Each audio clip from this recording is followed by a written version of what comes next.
The Aberlour Disabilities Services have a range of support. We have a residential service where we have 3 young people who live there, who live together, and that's their home. We also have a house and support service where the young people live on their own in their own flats, and that's supported by staff teams.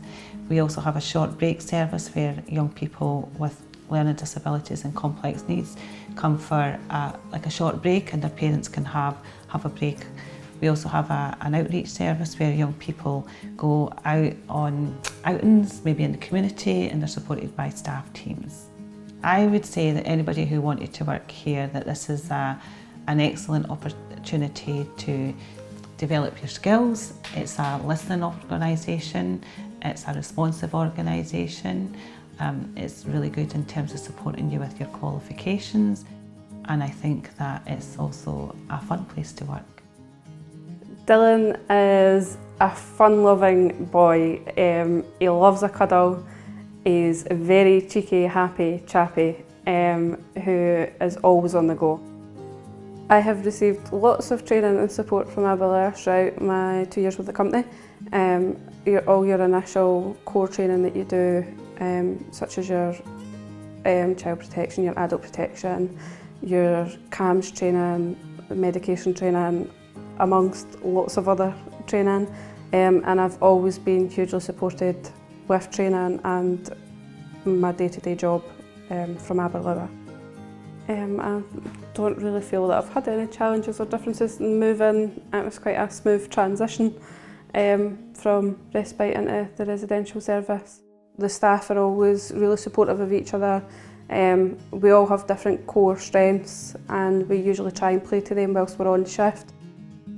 When we're interviewing for young people's workers, if staff was to come to us with training that they've had moving and handling, or they might have been trained in epilepsy, that would be excellent. But these are things that we do as an organisation, that we would support that training. In terms of formal qualifications, we would be looking for an HNC and an SVQ, but we would be supporting young people's workers to achieve them.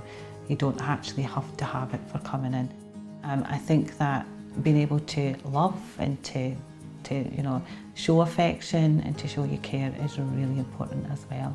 I think with personal care, that sometimes can be quite difficult for young people's workers when they first come into these jobs. In terms of the support of that, is you don't do it on your own, and you wouldn't do it until you felt safe and comfortable. And it's the little things that make such a difference. It's their little achievements, because, we could have a child who takes a year to kind of like learn how to maybe use their cutlery and eat their food, and we all celebrate, and it's such a huge achievement that the whole team is kind of invested in that, and invested in teaching children the small things that make such a big difference.